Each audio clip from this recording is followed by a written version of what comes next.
Welcome back to Downing Street for today's daily coronavirus briefing. I'm joined by Sir Patrick Vallance, the government's chief scientific advisor, and Professor John Newton, who is coordinating our work on testing. The government is working through our action plan, which has as its core that we must protect life and protect the NHS, both by slowing the spread of the virus so that we flatten the curve, and by ensuring that the NHS is always there to treat all people who need its care.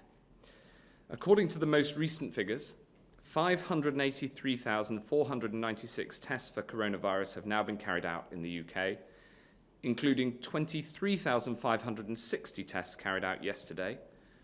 138,078 people have tested positive for the virus. That's an increase of 4,583 cases since yesterday. 17,615 people have sadly died. 17,615 people, are currently in hospital, I correct myself, with coronavirus, down from 18,189 on the 21st of April. And sadly, of those hospitalised, 18,738 have now died. And that is an increase of 616 fatalities since yesterday. And although this number is lower than it has been in previous days, I still stop and think of each one. They will not be forgotten, and their stories will live on. We must maintain our resolve and follow the social distancing rules, because they are working, they are protecting the NHS, and they are saving lives. To lift the measures too soon and to risk a second peak would be a mistake. It would undo all of the hard work that's been done. And it would be both bad for our nation's health and for our nation's economy. We can only start to change the measures when the NHS can continue to cope, when the operational challenges have been met, when the daily death rate falls sustainably and consistently, when the rate of infection is decreasing, and most importantly, when there's no risk of a second peak. We need to bring the incidence of new infection right down.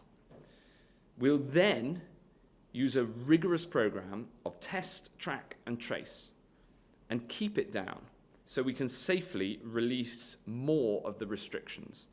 And today I want to set out the progress that we're making on test, track, and trace, which is such an important part of the measures that we're taking and the work that we're doing. First, testing. We set the goal of 100,000 tests per day by the end of this month. I knew when we set it that this was a challenging target. Capacity is now ahead of our plans, and even overnight has increased from 40,000 to 51,000. And because capacity has increased so substantially, we're now able to expand who can get the tests. Our ultimate goal is that everyone who could benefit from a test gets a test. But of course, we had to start by prioritising patients in hospital, followed by NHS and social care colleagues, and by those in care homes. As we expanded the capacity from just 2,000 tests a day at the start of March to 10,000 tests a day at the start of this month, so we've been able to further expand access. Today, I can go further. We can make it easier, faster, and simpler for any essential worker in England who needs a test to get a test.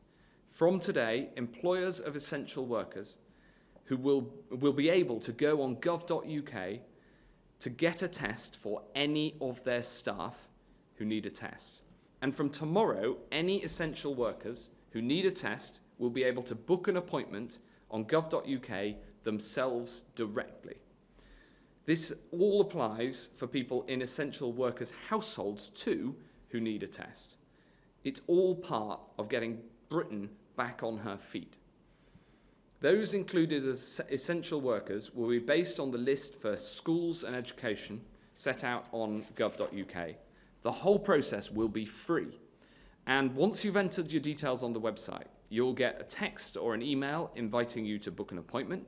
After you've had your test, results will be sent out by text and a help desk will be available to deal with queries. People who can't go online can still apply through their employer. I want to make it as easy as possible for people to get a test, not least because we're talking about people who are ill. Our network of regional test sites has now reached over 30 locations right across the UK, and more are being set up each day. And I just want to take this moment to applaud the private companies who've been involved, as well as my team, the team in Public Health in England and the NHS. Boots, Amazon, Thermo Fisher, Randox, Roche, Oxford Nanopore, GSK, and AstraZeneca, they've really stepped up to the mark, and I'm grateful to each and every one. We're also introducing home test kits, and with the support of the Armed Forces, mobile testing sites too. The Armed Forces and the MOD have played a vital role here, and I want to pay tribute to their work. I thought that at yesterday's briefing, General Sir Nick Carter, when he said that coronavirus had presented the single greatest logistical challenge in his 40 years of service, I thought that spoke a truth. Our armed forces have played their part in rising to this challenge, and I want to thank them all. In addition to testing essential workers, we're also using testing to find out how many people have coronavirus and how many people have had coronavirus. These are critical pieces of information to inform our battle against this novel virus, and that we'll use to learn, and we keep learning about every day. This week we've begun one of the biggest virus infection and antibody studies that this country has ever seen. This is a joint project with the Office for National Statistics, bringing their experience of running large household surveys, and the University of Oxford, bringing their world-leading scientific expertise. In total, 25,000 people will take part in the first phase, with plans to expand it to up to 300,000 people over the next 12 months. Participants will provide regular samples taken from self-administered swabs and answer a few short questions during home visits by trained health workers. We'll use these tests to help us strengthen our scientific understanding and inform us on the big choices that we have to make about social distancing measures and how we start returning to a more normal life. Letters are arriving on doorsteps from today. Please, if you're asked, take part in this vital research for your country. The early signs from today are that there is huge enthusiasm for those who've received letters taking part in this survey. If you get a letter, please respond to it as soon as you can, because you will be doing your bit. As we ramp up our ability to test in large numbers, and as we slow the spread of the virus, we also need to make sure we've got the ability to trace contacts just as effectively. As we look ahead, this is critical to keep the virus under control. And so we're putting the infrastructure in place now so that we can roll out contact tracing on a large scale. We're currently testing the new Nhs Contact Tracing App. If you become unwell with symptoms of coronavirus, you'll be able to tell the NHS via this app. The app will then send an alert to other app users that you've been in significant contact with in recent days, even before you had the symptoms, so that they know and they can act accordingly, so we can get the test to people even if they're asymptomatic. If we're worried that they've been in significant contact with someone who has the disease, we'll be able to let them know. But it's not just about the technology. We need the people too. We need to be really kick-starting contact tracing as the new number of cases begins to fall.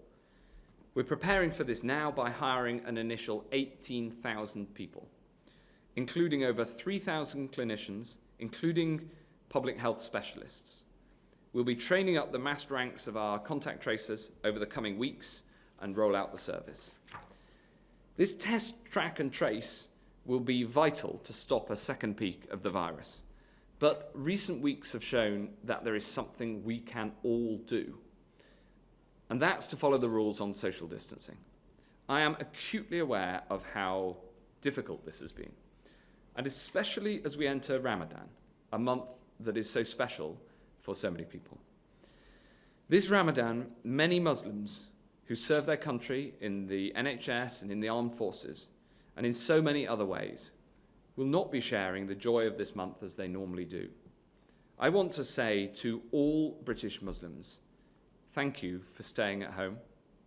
I know how important the daily iftar is, how important communal prayers are at night, and how important the Eid festival is. Thank you for making major changes to these vital parts of your practice. And I want to say to you all, Ramadan Mubarak. And thank you for your service and citizenship, and thank you for your sacrifice. This will help so that we can together emerge from this challenge all the more united, all the more grateful to one another, and all the more safe. We've travelled together too far to go backwards now, so please stay at home, protect the NHS, and save lives. I'm now going to ask Sir Patrick to set out the latest data on the charts. Thank you very much. Can I have the first slide, please? A reminder on this slide that this virus spreads between people when we get too close, when we have coughs, when we exchange because of contact. All of us have done a good job, actually, at staying away from multiple contacts. And you can see on this slide, actually 90% or more in some cases, people have stayed away from people outside the household. We've tried to avoid contact with vulnerable people, however difficult that has been, but it has made a big difference. You can also see that actually the number of people who've managed to work from home has actually increased. So that has been a really important part of making sure that we reduce the chance of this virus spreading. And it's very clear that actually the transmission in the community is way down from what it was. So in terms of the infection spread amongst the population, the social distancing is having a very big effect. Next slide, please. This shows new cases, but I've said this before and I'll say it again, this is new cases as determined by testing, and there are many more cases, but we know that those cases are coming down. Here it looks fairly flat because it's the testing slide. What you can see here, though, is that the number of people who are being tested for medical reasons in blue is coming down slightly even on this, even though there are many more tests being done. And of course, it's now possible to test a number of essential workers in the orange bar. But the real acid test is what's this turning into in terms of the effects. Next slide, please. This is the number of people in hospital with COVID. And here you can see a very clear decline in London. You can see that in other areas there are declines, such as in the Midlands, and you can see in nearly all areas this is flat or on the way down. So this speaks to the point that as we've radically reduced the number of infections in the community, this has turned into a reduction in the number in hospital. We're still at that period coming through the peak, but you can see it's headed very much in the right direction. This in turn, with a delay, translates into what happens in intensive care units. Next slide, please. And intensive care units, you can see here the percentage of beds being occupied. You can see that the number went up, of course, reached a plateau, and is gradually decreasing. And as I've said before, you'd expect this to be a gradual decline and to take longer than the decrease in admissions. I do want to say one other thing about what's happening in hospitals, though. There is a very large clinical trial going on, trying to work out which medicines may make a difference in this disease. And one of those studies has recruited 7,000 patients, and there'll be results coming out from that in due course. I would just urge, as we enter the phase where the plateau has been reached, slight decrease we can see, we continue to make sure that we enroll patients in clinical trials so that we get the answers to the critical questions about which medicines may work. Final slide, please. Not surprisingly, we know this is a problem in terms of the severity of the disease, that although the number of patients in intensive care units is coming down slowly, the deaths remain at a plateau, coming down slightly, not coming down fast. I would expect that to continue for another couple of weeks, and we will then see a faster decline thereafter. It's crucially important, going back to the beginning, that we all keep firm with our attention to social distancing, because it's at that end that we stop the progression through hospital, intensive care unit, and ultimately, unfortunately for some people, to death. And I think it's crucial that we all do our part to keep this going, and you can see it's headed in the right direction, and we must stay firm with the measures we're taking. Thanks very much. John, if you'd update us on where we are on the testing programme in a bit more detail. Thank you, Secretary of State. I want to use this opportunity to talk about the why and the what of our national testing programme. Why do we need it, and what are we doing to make sure everyone who would benefit from a test can get one? I should first explain, when we talk about testing, we're talking about two different types of test. The first type is a swab test for the presence of the virus. The second type is a blood test to show who has previously had the virus. Swab testing is currently our main focus because relatively few people have had the virus at this point in the pandemic. Swab tests can tell us what treatment a patient should receive when they come into hospital, who needs to be isolated in any care service, and which key workers who are currently self-isolating can safely return to work. And some 2/3 of those that we've been testing have returned to work, which is very gratifying, and we've seen some reductions in the NHS sickness absence results as a result. In hospitals or care homes where social distancing is more difficult to achieve, testing is vital to help control outbreaks of infection where they occur.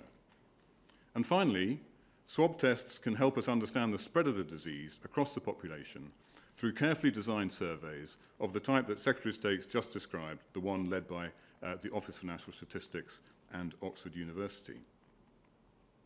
Now, although a positive swab test is very reliable, I want to stress that a negative result does not absolutely guarantee that you're free of the virus. It is, however, a very good guide for whether it's safe to return to work. Blood testing, by contrast, can tell us who has previously had the infection, again improving our understanding of the spread of the virus when used in surveys. And in individuals, it may also be able to tell us about the risks of future infection, which of course is so important. Now, if you have had the virus, you may have acquired some degree of immunity. I stress may because the science on immunity is still uncertain. And in any case, it also takes some time for that immunity to build up and for the test to be positive.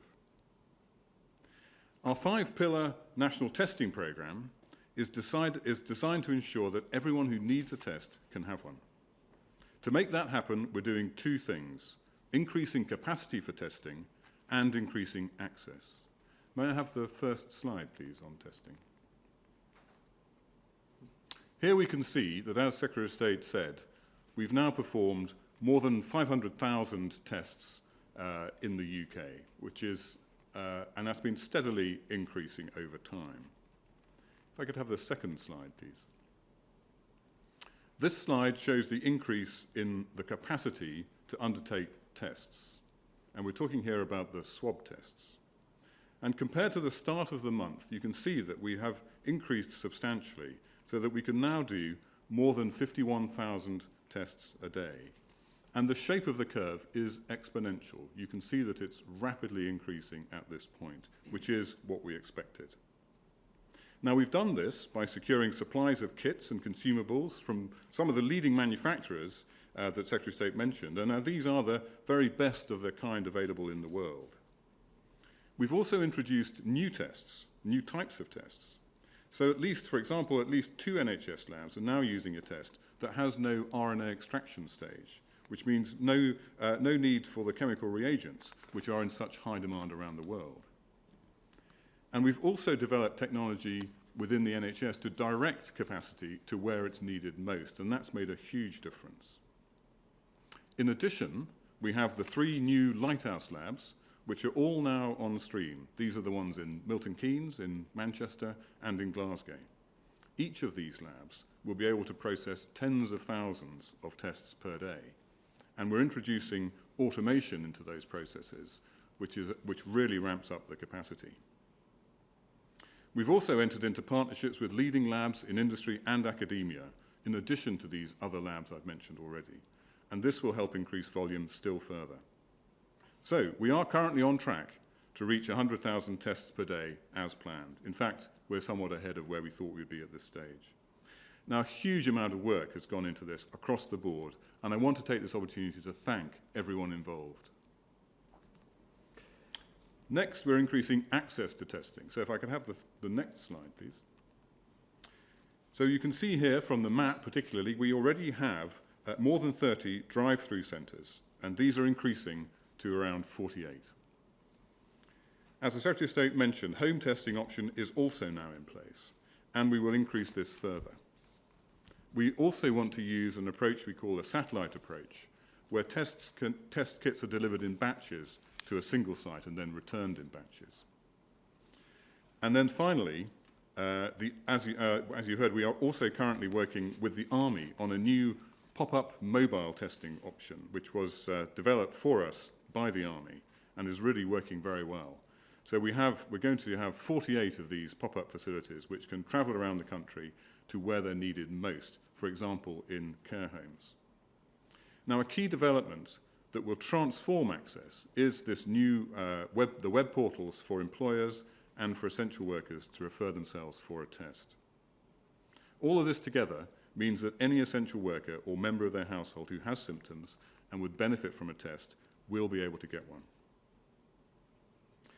At the same time, we are developing new and better blood tests. Now, these could be used to help people assess their individual risk, although, as I've said, the science on this is incomplete. And the existing tests on the market do not work well enough for individual advice. In fact, no country in the world is using them for that purpose. The existing tests can, however, be used with care in surveys to understand the spread of the virus. So just like our national effort on vaccines, the UK's top scientists are working with industry and the NHS to develop better blood tests. We've made good progress and several candidate tests are now being evaluated. Once we've identified the accurate tests, they can be provided in labs in large quantities relatively easily, much more easy to scale up than the swab tests. And finally, a public-private consortium, the UK Rapid Test Consortium, is working on a method of getting antibody tests to people at home. So, of course, all this testing capacity is needed now, but not just now, also for the future, to support the government's strategy as we move to the next stage of the response to the pandemic. In the coming weeks and months, as you've heard from Secretary of State, we will need testing to keep the virus under control with a test, track and trace programme. We will also need, as I mentioned, intensive testing in settings like hospitals and care homes, including of people who may not have symptoms, to prevent spread, protect staff and save lives. And finally, we'll need testing capacity to support these large repeated surveys of the population to assess the ongoing situation. So let me summarise the current state of play as far as testing goes. We have exponentially increased our testing capacity and we are on target to have capacity for 100,000 tests a day. We're opening up access so that all essential workers and members of their household who have symptoms and could benefit from a test can get one. At the same time, as we've heard from Sir Patrick, the success of social distancing has almost certainly reduced the number of people who would benefit from a test at this stage of the pandemic. Perhaps most important, though, is that as we move to the next phase of the response to the pandemic, I can say with confidence that we will have the testing capability that we need. Thank you. Thanks very much, John. Now we'll open up to questions. The first question, Laura Koonsberg of the BBC. Thank you very much, Secretary of State.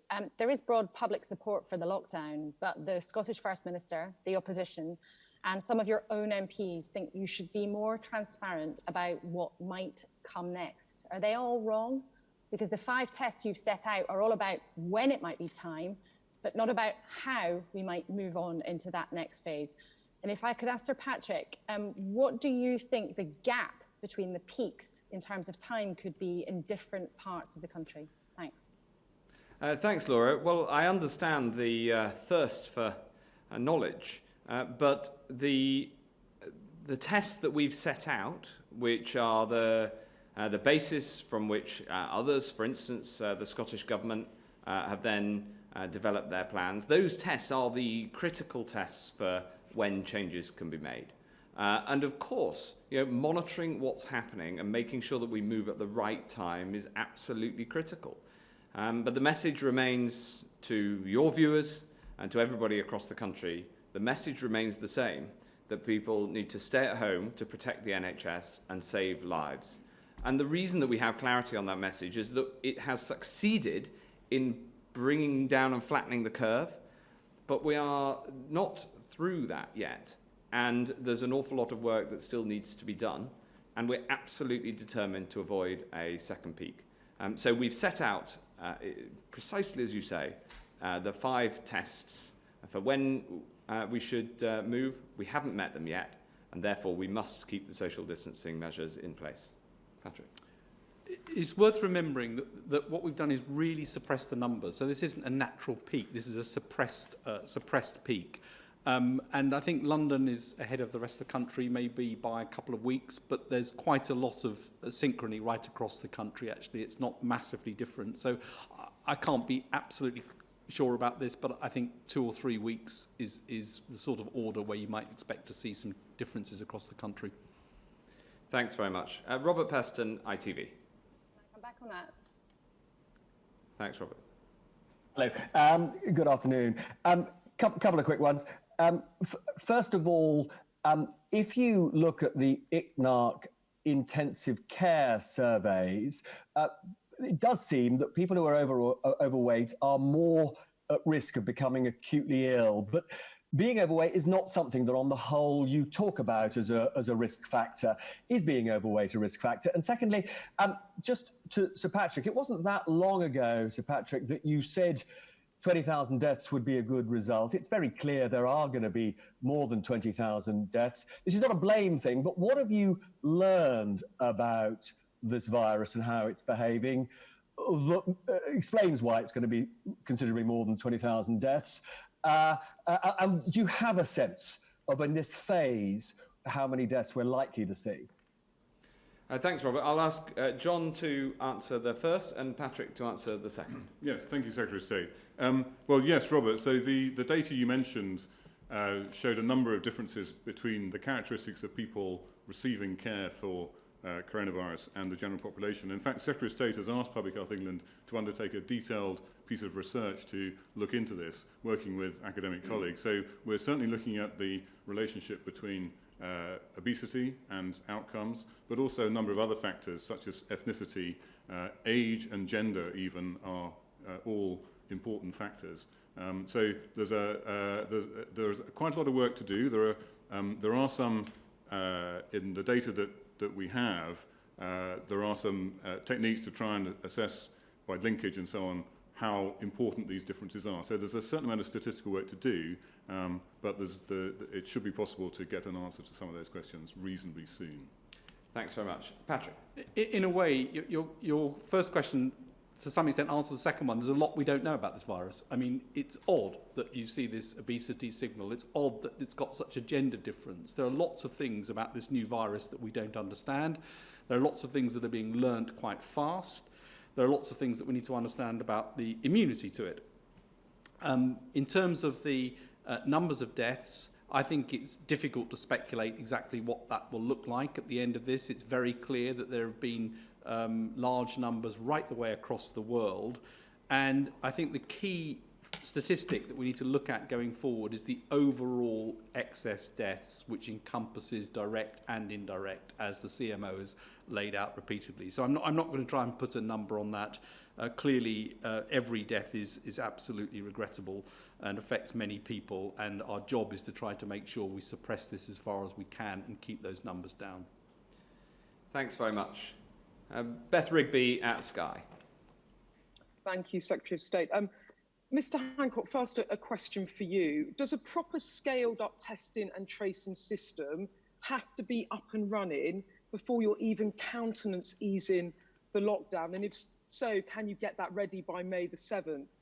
And to Sir Patrick, if I may, do you intend to establish what you think is a tolerable level of community transmission based on not overwhelming the NHS so allowing some spread of the virus through the population? Or is your aim to push daily new cases as low as possible to control the virus? Well, thanks. Both of those questions are ultimately for politicians, because they are the big judgments. I'll ask Patrick to comment on the science of the latter, but ultimately the judgments are made by the cabinet on the advice of the scientists. On the first, there is no automatic link between the two. There is no automatic link between the scale of test, track and trace and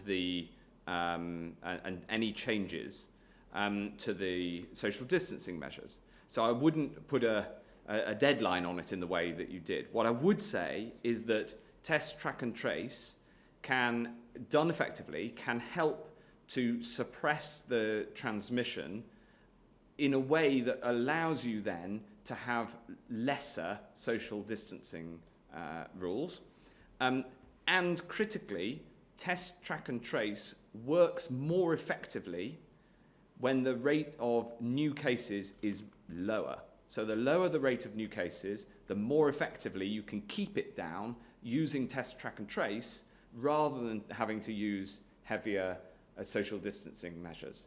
So the link between the two is in fact that once you have full-blown tracking and tracing with the test capacity that, as John set out, we're increasing, that allows you to hold down at the level of transmission and under lesser social distancing rules. But you've got to get it down there first for test, track and trace to be effective. And that comes to the second point, which is that our objective is to get the rate of transmission down, and that seems to have happened because instead of an exponential rise as we saw before, we now see a flattening of the curve.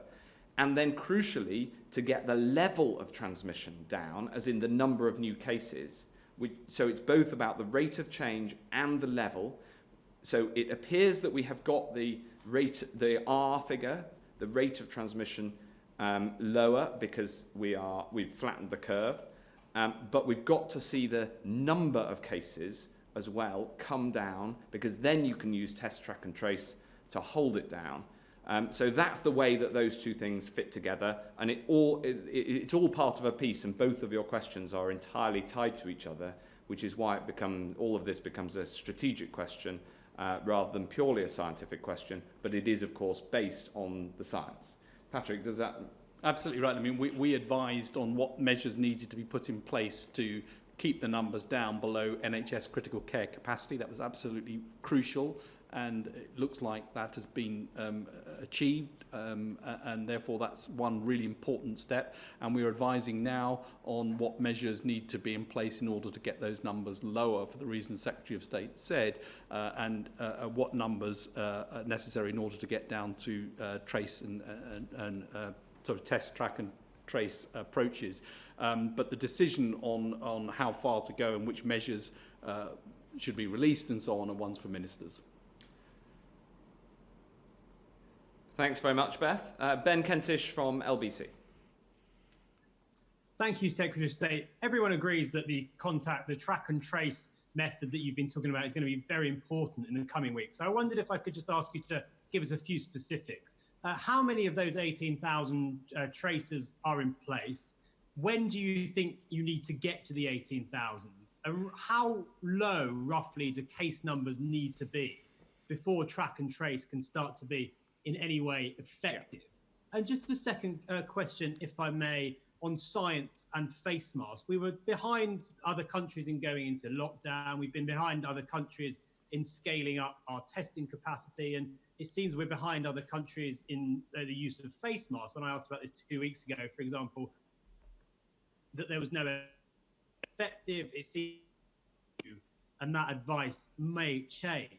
Is there a sense, though, that we are a bit slow compared to other countries in following the science, and a risk that delay might mean, given other countries have been buying face masks for their citizens for many weeks now, that there's a problem when it comes to British people having access, given international shortages, to effective protection face masks?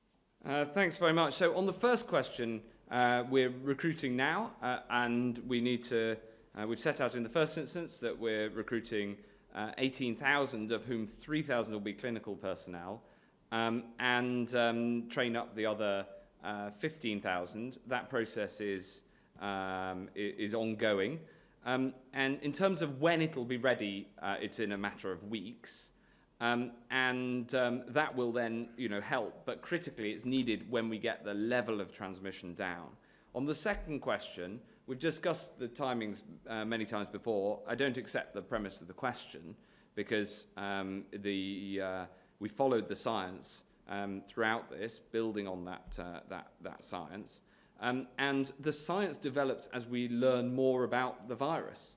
And as for making sure that we are ready for any change in the science, many countries have been buying face masks, as have we. But the position on face masks is unchanged. We, of course, constantly, the science on that is being reviewed, and we'll consider updated scientific advice, if that's what we get, as and when we need to, and also consider the sort of knock-on implications that you talk about, because it is absolutely critical that the face masks that we buy are first and foremost for people in the NHS and social care and other places where they are clearly in clinical need, and that's what we've been buying the face masks for. Patrick, anything to add on that? Well, I don't think so. I mean, the evidence on face masks has always been quite variable, quite weak, quite difficult to know exactly, and there's no real trials on it. And we've undertaken a review. We'll give our advice to ministers, and they'll make decisions about what to do around that. Thanks very much. Mesa Hall from The Express. Thank you, Secretary of State. Question first to Sir Patrick. In the early stages of this crisis, you told us that social distancing measures shouldn't be introduced too quickly because of the dangers of long-term public fatigue. What is your behavioural modelling telling you now about the public's willingness to continue enduring these restrictions? And is the increased road traffic and people on the streets that we've seen this week, is that a sign that some people's patience is beginning to wear out?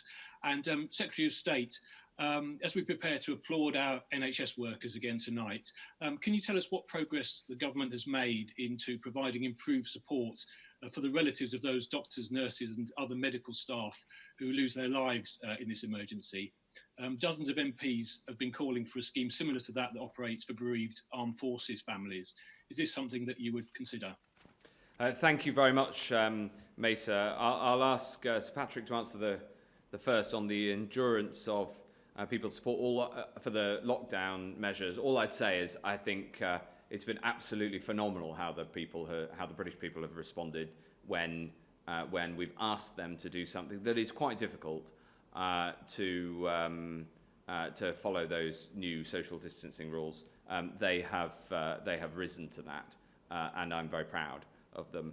On the second point, of course, it isn't just applause for the NHS, it's clap for our carers, including social care. And I think one of the good things about this crisis is the clarity with which people who work in social care and do such important work there have seen that the country cares for and is grateful to them too. On the important question that you ask about support for the families of those who've lost their lives, of course this is something that I'm looking into, and I hope to be able to say something more about it very soon.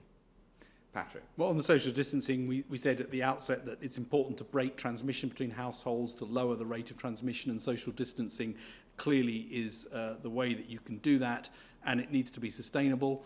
And I think if you look at the evidence, the data, actually it looks like people are really doing a very, very good job on that, and it is sustaining. So I don't think there's evidence that this is tailing off, and it's important that we carry on with it for all the reasons that have been said. So I think at the moment things look very good there, and it is reducing the R. It has reduced the R dramatically, and we suspect there will be far fewer infections in the community as a result.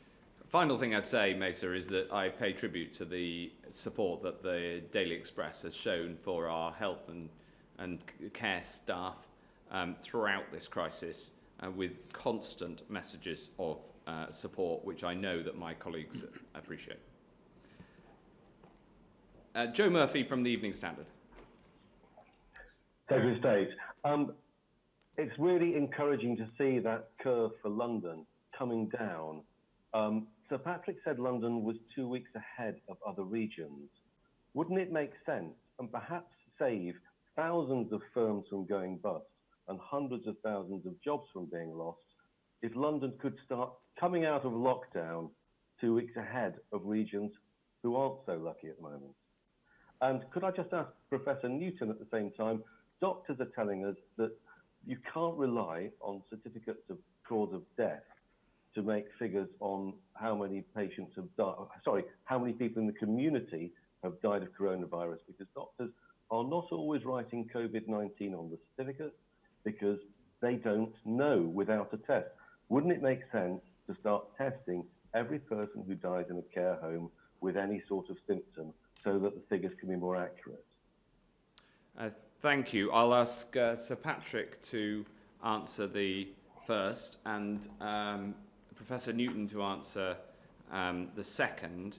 And the only thing I want to add is that the point about supporting those who live in care homes is incredibly important and front of mind. And we've already expanded the availability of testing to those in care homes, including to asymptomatic residents in care homes, and it's a very important part of the testing programme. Sir Patrick. What I said was that there's more similarities than differences, and there may be up to 2 or 3 weeks differences in some places. So it's not that London's 2 weeks ahead of everywhere. There's actually a lot of similarities across a number of areas, including big urban areas. And so I don't think you should take the message at all that there is 2 weeks difference between London and the rest of the country. There may be up to 2 weeks in some parts of the country. That's the point. In terms of releasing measures, you've only had to look at the way in which this disease can spread in cities and in urban environments to know that the release of the measure is something you want to do absolutely when you're sure you've got on top of it. That's the right time to do it, and to make sure that you don't get re-importation across the country. And so how this is done, I think, is a matter for ministers to make decisions on, but you can see it's really not as straightforward as saying because you hit the peak 2 weeks early, you can release things 2 weeks early. It depends on absolute numbers, and it depends on a number of other factors. Thanks, Joe. Did you have another? Shall I answer the question? Sorry, of course. Yes, so Joe, you're absolutely right. So one of the reasons for wanting to have more available testing is to get better statistics and understand the data better. But in fact, we have always been testing people, residents in care homes. So over 11,000 people have already been tested in care homes, and as Secretary of State, we're rolling out very significant capacity to test all people in care homes. But in any case, Public Health England has been looking at these data carefully, so we're able to, even if the doctor doesn't write coronavirus on the death certificate, we know by linking together the data that we have on the test with national records when a patient dies, which go through to a national register. So we're already able to pick up quite a lot that way. And so there will be some, we will have been missing a few, but perhaps not as many as your question implied. But it's very important to emphasise the fact that we need better data in care homes, and that will help us to look after people, protect them and save lives in care homes as well as in the NHS. Thank you. Thanks, Joe. I've got Jodie Dockey-Cove from the Brighton Argus. Yeah, good afternoon. It was 46 days between the first case in Brighton and Hove and a nursing home in the city calling out for proper protective equipment and testing after a cluster of cases among patients and staff. What steps has the government now taken to reduce outbreaks in care homes, and have you considered limiting agency workers to 1 or 2 homes to reduce the spread between them? Secondly, many people are still coming down to Brighton Beach, flouting lockdown rules despite efforts from the local council and police. What else can be done to limit the number of people coming to destinations like Brighton on the weekend? Well, thanks very much, Jodie. There's a huge effort underway to limit the spread of this disease in care homes, and I followed the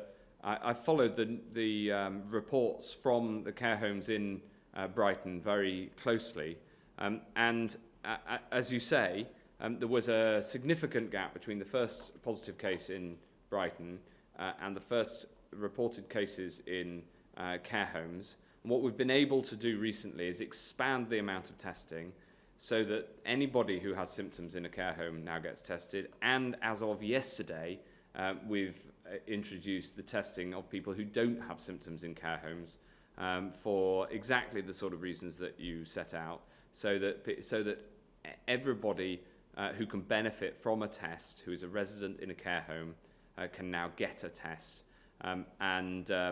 The amount of work that's gone on it reflects the importance of supporting people who live in care homes and trying to make sure that they are protected, not least because people who live in care homes are often amongst the most vulnerable to this disease. As for people going to the beach in Brighton, I think the police have done a good job. I've also seen reports of the police stopping people from having barbecues on the beach and making sure that people follow the social distancing rules. And the rules are there for a reason, and that's because people need to follow the rules in order to protect the NHS and to slow the spread of this virus. And what I'd say to people in Brighton and the rest of the country is that the measures that we're taking are working. They're supported by the vast majority of people in this country, and everyone should follow the social distancing rules, because that is how we come through this as a city and as a country. Finally, Hannah Roger from the Herald.